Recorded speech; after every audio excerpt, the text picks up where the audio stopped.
My grandmother, Aurora, was always an open book. Or so I thought. Her blue eyes sparkled like a summer sky on a cloudless day, and her hugs could heal any pain, no matter how deep. I cherished every moment we spent together, listening to her stories, wisdom, and laughter. But little did I know there was so much more to her than met the eye. So much more that she kept hidden, even from me, her most loving grandchild. It wasn't until after she passed away that I stumbled upon a secret that would change everything I thought I knew about Aurora, about our family, and about the power of love and sacrifice. I was going through the old wooden box in her attic, searching for family heirlooms and memories, when my hand brushed against something unexpected. The box was dusty, with intricate carvings that seemed to tell stories of their own. As I lifted the lid, a faint scent of lavender wafted out, carrying with it whispers of the past. Inside, nestled between yellowed letters and forgotten trinkets, was a worn leather diary. Its cover was embossed with a single, elegant letter, A. I ran my fingers over the embossing, feeling an inexplicable connection to this mysterious book. As I opened the diary, the pages crackled, releasing a sigh of secrets long kept. The yellowed pages revealed handwritten entries, a world of emotions, and a life I never could have imagined. In that moment, I felt a shiver run down my spine. It was as if Aurora was whispering to me, "It's time you knew the truth." The realization hit me like a tidal wave.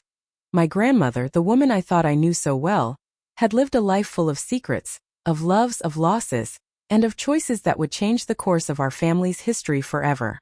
Over the coming hours, I'll share with you the story of Grandma Aurora's hidden diary, a tale of enduring love, of sacrifices made in silence, and of legacies hidden across generations. It's a story of a forbidden love that defied the norms, of a lost treasure that holds more than just monetary value, and of the resilience of a woman who lived through turmoil, yet kept her heart beating with hope. Join me on this journey into the depths of Aurora's life, as we unravel the threads of her extraordinary story, one that will take us through laughter and tears, through darkness and light.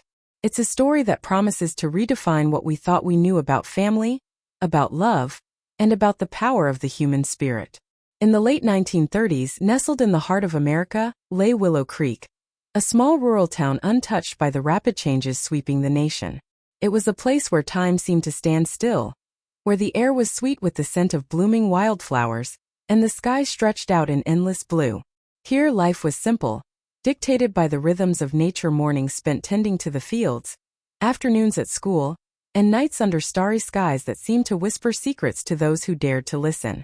In this idyllic setting, a young Aurora grew, a dreamer with eyes that sparkled like the stars on a clear night. She was a voracious reader, devouring books that transported her to far-off lands and introduced her to people whose lives were vastly different from her own. Her love for reading was not just a pastime but a gateway to a world she yearned to explore. With a heart full of imagination and a mind buzzing with questions, Aurora looked beyond the rolling hills and fields of Willow Creek, sensing there was more to life than the familiar routines. Aurora was part of a close-knit family that lived on a modest farm. Her parents, hardworking and kind, instilled in their children the value of labor and the beauty of simplicity. Thomas, her older brother, was an aspiring aviator, with dreams of soaring through the skies, his room plastered with pictures of airplanes and maps of the world. Lily, her younger sister, saw the world through poetic eyes, her laughter as free as the wind, and her words as gentle as a spring breeze. The family was bound by love and mutual respect, their evenings filled with stories, laughter, and sometimes music. Daily life in Willow Creek was a symphony of simple joys. Mornings began before dawn, with the family heading out to tend to their crops. The afternoons were spent at school, where Aurora excelled, her curiosity and love for learning making her a favorite among her teachers. Nights were for relaxation and bonding, sitting around the fireplace, listening to Thomas's tales of adventure or Lily's whimsical poems. Yet, amidst this serene backdrop, a subtle restlessness stirred within Aurora. It was a quiet discontent, a feeling that there was more to life than the peaceful, predictable rhythms of Willow Creek. She couldn't quite articulate it, but the world seemed to be calling her, whispering of possibilities beyond the familiar horizon. This inner conflict, though subtle, was a precursor to the storms that would eventually disrupt the tranquility of her life. In those moments of solitude under the vast expanse of the night sky, Aurora felt an inexplicable pull towards something undefined, something that resonated deep within her. It was as if she was being gently nudged towards a path she had yet to discover, a path that would lead her through trials and triumphs, shaping her into a woman of resilience and depth. As the seasons passed, Willow Creek remained a haven of peace, a small tight-knit community where everyone knew each other's stories. But for Aurora, the calm surface of her life was about to be touched by the first ripples of change, ripples that would gradually build into waves, challenging her perceptions, testing her strength, and ultimately, defining her legacy. As the seasons changed in Willow Creek, the air grew thick with an unspoken sense of unease. It started with whispers and hushed tones, news broadcasts on the radio, and newspaper headlines that seemed to seep into every home. The war in Europe, once a distant rumble, began to cast a long shadow over the small town. Thomas, ever the adventurer, listened with wide eyes and a mix of excitement and trepidation, dreaming of the day he could enlist and do his part. His parents, however, wore worried expressions, their faces etched with concern for their family's safety and livelihood. Aurora watched it all with a growing sense of disquiet. She had always believed in the inherent goodness of the world, but the news of Nazi atrocities and the looming threat of war made her question everything. The peaceful life she knew seemed fragile, like a leaf about to be swept away by a gust of wind. As she walked through the fields and streets of Willow Creek, she couldn't shake the feeling that the ground beneath her feet was shifting. It was on one of these walks, lost in thought, that Aurora first saw him, a young man in a military uniform, standing by the old oak tree at the edge of town. There was something about him that seemed out of place, a quiet confidence and an air of mystery that drew her in. Their eyes met, and for a moment time seemed to stand still. He smiled, and Aurora felt a spark of curiosity ignite within her. As the days passed, the stranger became a regular sight in town. His name was Elias, and he seemed to carry an aura of quiet purpose. The local boys eyed him warily, sensing that he was different, that he didn't quite belong. But Aurora found herself drawn to him, sensing a depth and a complexity that she couldn't quite understand. Elias's eyes seemed to hold 1,000 secrets, and his smile hinted at a warmth that was both inviting and forbidden. As they began to talk, Aurora felt a sense of connection that she had never experienced before. It was as if they shared a secret language, one that only they could understand. But amidst the budding feelings, a sense of danger lurked, a feeling that Elias's presence in town was not mere coincidence.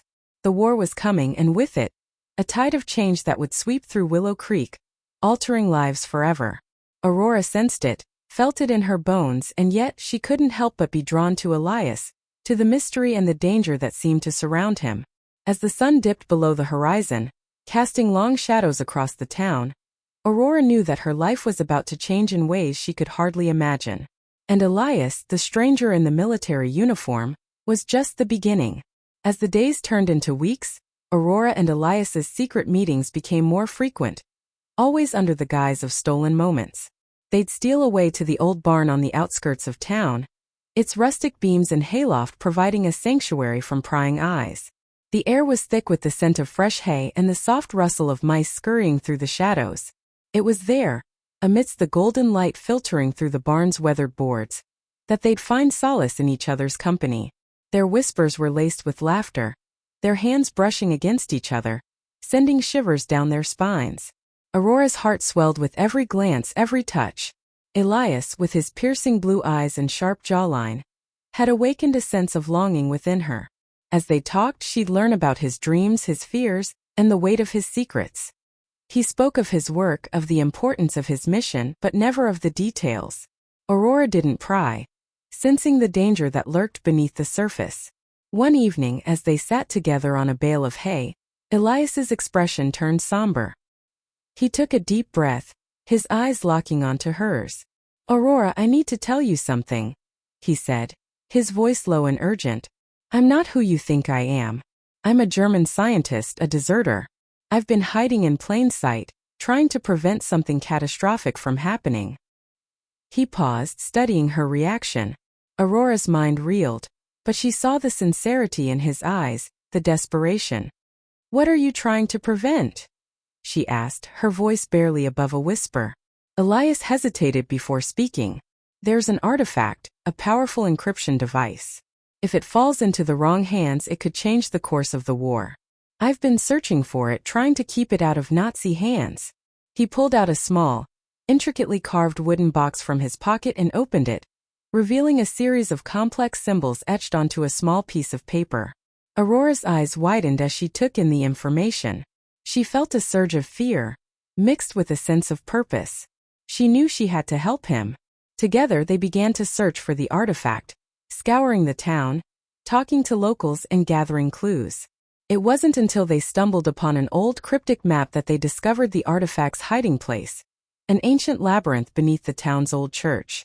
As they made their way through the dusty passages, the air grew thick with the scent of decay and forgotten history. Cobwebs clung to their faces, and the sound of dripping water echoed through the corridors. Aurora's heart pounded in her chest, but Elias's hand in hers provided a sense of reassurance. The diary, her constant companion, became her sole confidant, a repository for her fears, her love, and her growing determination. As she wrote, she poured out her heart, recording every detail, every secret. The words flowed onto the pages, a cathartic release of emotions, a declaration of her love and her resolve. But their quest didn't go unnoticed.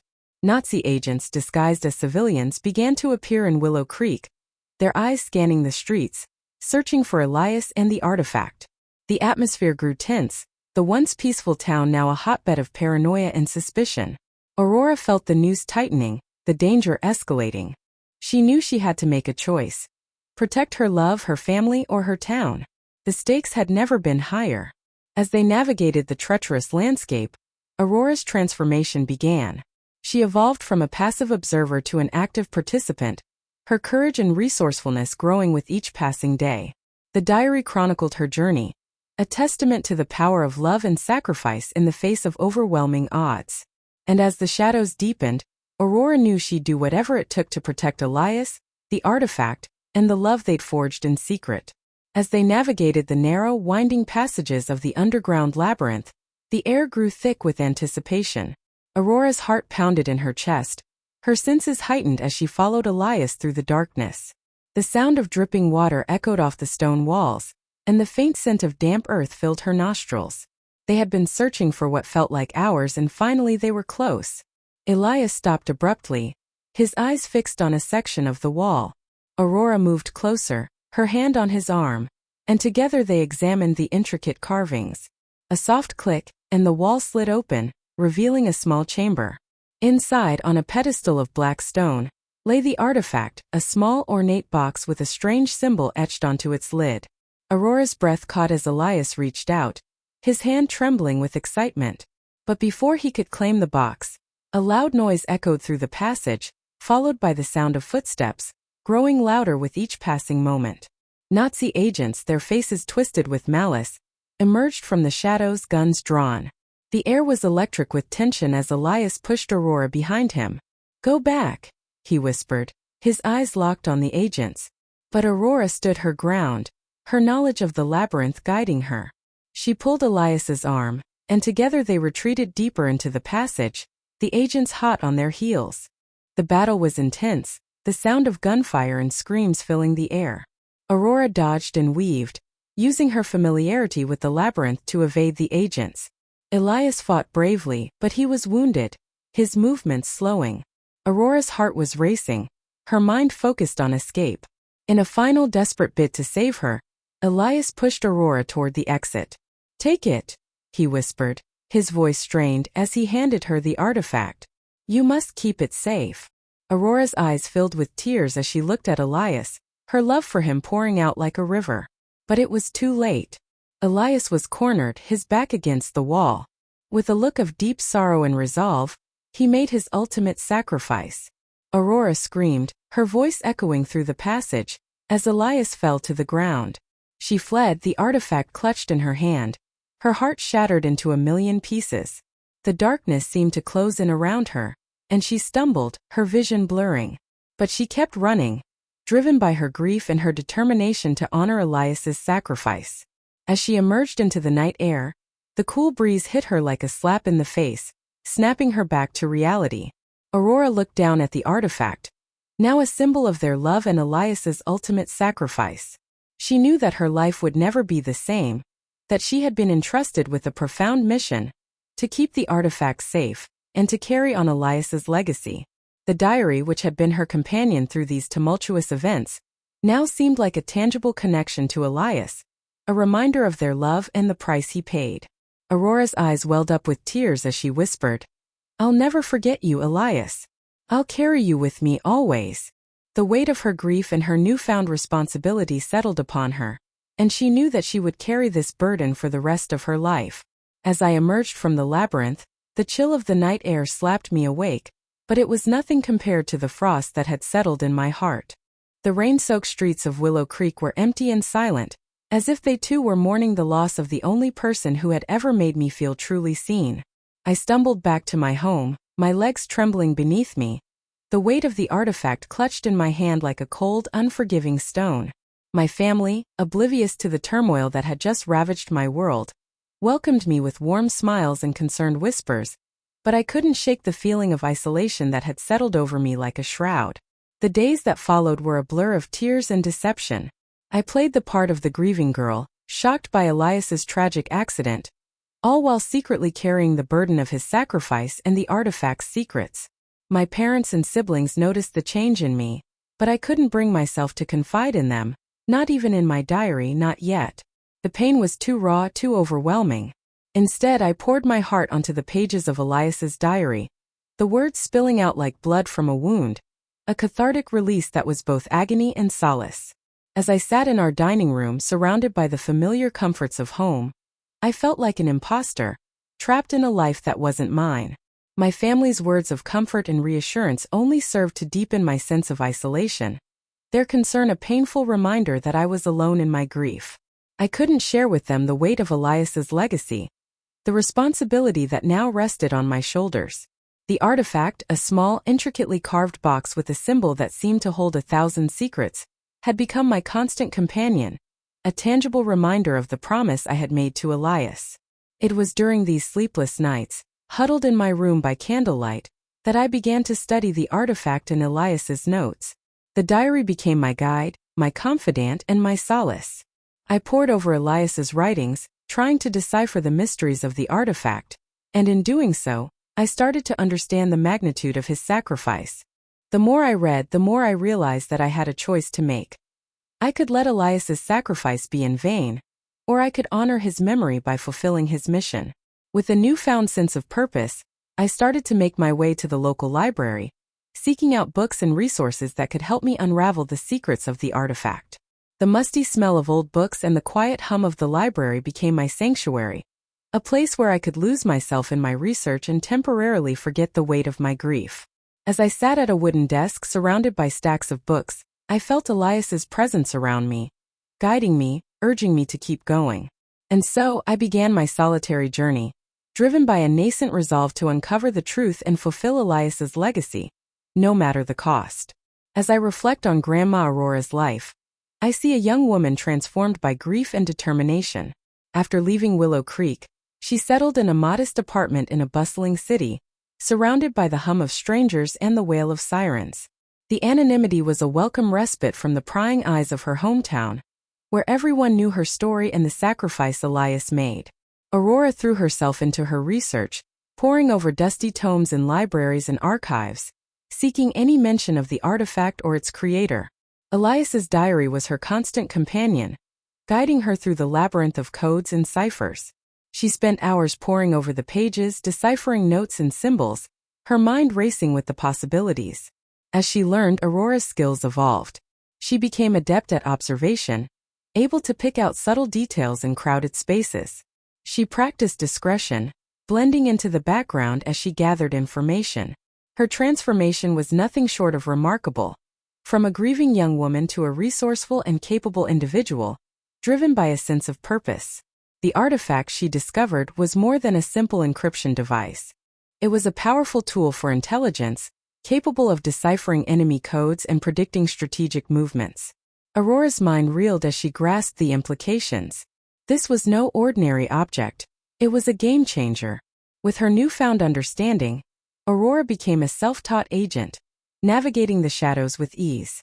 She recalled a particular instance when she intercepted a coded message at a local cafe.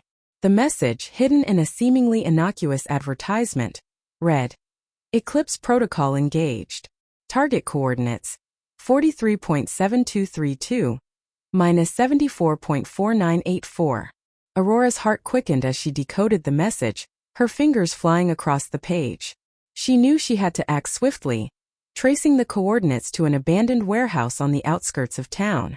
As she approached the warehouse, Aurora noticed a suspicious individual lingering in the shadows. She blended into the crowd, her eyes locked on the stranger. The individual glanced over, their eyes scanning the area, and for a moment they locked gazes. Aurora felt a shiver run down her spine. She knew she had to be careful. The Nazi threat was still very real, with agents actively searching for the artifact. Aurora lived with the constant awareness of danger, her senses on high alert. Yet, despite the solitude and the risks, she remained steadfast, fueled by Elias's memory and the importance of her mission. In the silence of her apartment, surrounded by the trappings of her research, Aurora would often pause, her thoughts drifting back to Elias. She remembered the way he smiled, the way his eyes crinkled at the corners. Tears would prick at the corners of her eyes, but she would push them back, her determination forged in the fire of her grief. The artifact, now a tangible connection to Elias, seemed to pulse with a life of its own. Aurora felt its presence, a reminder of the promise she made to him. She knew she was not just fighting for a cause. She was fighting for a legacy, for the chance to honor Elias's sacrifice and change the course of history. As the war finally drew to a close, Aurora felt a sense of relief wash over her, like the gentle lapping of waves on a still pond. She had done it. She had played her part in shaping the course of history. The artifact, once a burden, had become a tool for good, helping to turn the tide of the war and bring about a swifter victory for the Allies. She remembered the countless nights spent in the secret office, fingers flying across the keyboard as she transmitted crucial intelligence to the troops. The work had been grueling, but every message sent, every code cracked, had brought her closer to this moment. The memories of those tense, exhilarating years still lingered, but they no longer weighed her down. Aurora had found a new sense of purpose, one that allowed her to use her experiences to help others. She had returned to Willow Creek, where she had once walked hand in hand with Elias, and was now dedicating herself to rebuilding the community. The villagers who had once known her as a bright-eyed young woman, now looked up to her as a wise and compassionate leader. The artifact, now a cherished symbol of Elias and her past, was carefully stored in a beautiful music box. Its strange symbol seemed to shimmer in the dim light, a reminder of the love and sacrifice that had defined her youth. When she opened the lid, the soft melody that filled the air was like a warm hug, enveloping her in a sense of peace and remembrance. As she grew older, Aurora's wisdom and serenity deepened. She became the beloved grandmother the narrator knew. A woman whose hands were always cold, but whose heart was full of love. The narrator would sit at her feet, listening in wonder as she told stories of her adventures, of Elias and the war, of the secrets she had kept hidden for so long. Looking back, the narrator realized that her grandmother's seemingly simple life had been built upon extraordinary experiences and profound sacrifices. The diary now in her hands revealed the depth of Aurora's character, the complexity of her emotions, and the enduring power of her love. As she read the final entries, she felt a sense of awe and gratitude for the woman who had been her guiding light, her rock, and her inspiration. In those quiet moments surrounded by the memories of a lifetime, the narrator knew that she had been given a precious gift, a legacy of love, sacrifice, and resilience that would stay with her forever. And as she closed the diary, she felt her grandmother's presence, warm and comforting, like a gentle breeze on a summer's day. As I sit here surrounded by the memories of my grandmother Aurora, I find myself reflecting on the diary she left behind. It's more than just a collection of pages filled with her thoughts and experiences. It's a map to her soul. Reading through its yellowed pages has changed my perception of her in ways I never thought possible. The woman I thought I knew, with her warm smile and cold hands, was so much more than I could have ever imagined. I remember the stories she used to tell me as a child, tales of fairies and heroes, of magical lands and daring quests. At the time I thought they were just simple stories, meant to entertain and inspire. But now I realize they were metaphors for her own extraordinary life and heroic journey. The fairies were the people she helped, the heroes were the ones she loved and lost, and the quests were her own search for meaning and purpose. Aurora's legacy is not just the artifact she kept hidden, nor is it just the secrets she took to her grave. It's her silent strength, the wisdom she shared through her stories, and her unconditional love. It's the complexity and beauty of life's tapestry, woven with threads of joy and sorrow, love and loss. As I look back on her life, I see that she was a woman of remarkable courage and resilience, who faced unimaginable challenges and emerged stronger and wiser. I find myself drawing parallels between her struggles and triumphs and my own life. I see how her experiences continue to inspire and guide me, even in ways I didn't realize until now. Her story has given me a deeper understanding of life and courage, and I feel a sense of peace and emotional catharsis wash over me. The diary has become a personal treasure, a guide that I will carry with me for the rest of my life. It's a reminder that our stories, no matter how hidden or secret, have the power to inspire and transform others. Aurora's story has shown me that even in the darkest of times, there is always hope, always a way forward. As I close this diary, I am left with a universal message, one that I hope to share with others. It's a message about discovering our own hidden stories and sharing them, just as Aurora did. It's a call to embrace our complexities, to find the beauty in our tapestries, and to pass on the wisdom and love that we've gained. In doing so, we can create a ripple effect of love and understanding that will continue to inspire generations to come. As we close the chapter on Grandma Aurora's remarkable story, I'm reminded of the profound impact one person can have on the lives of those around them. Her journey, marked by courage, love, and resilience, teaches us that even in the darkest of times, there is always hope. The discovery of her hidden diary not only revealed the depth of her character, but also served as a testament to the enduring power of love and sacrifice. If Aurora's story has resonated with you, then I believe its purpose has been fulfilled. Her legacy continues through us, and it's up to each of us to carry forward the lessons she's shared. As you reflect on her journey, I invite you to consider how her story might intersect with your own experiences. What secrets do you think Grandma Aurora held dearest to her heart? Please take a moment to share your thoughts with us. Leave a comment below, and let's keep the conversation going. If you've been inspired by Aurora's story, I'd be grateful if you could like this video and subscribe to our channel for more stories that uplift and inspire. Don't forget to hit the notification bell so you can stay up to date on our latest content. As we part ways, I want to leave you with a sense of hope and empowerment. May Grandma Aurora's story inspire you to cherish the people in your life, to hold dear the secrets and stories that make us who we are, and to never underestimate the power of love and resilience. Thank you for joining me on this journey. Until next time, may your heart be filled with love, and your spirit be guided by courage.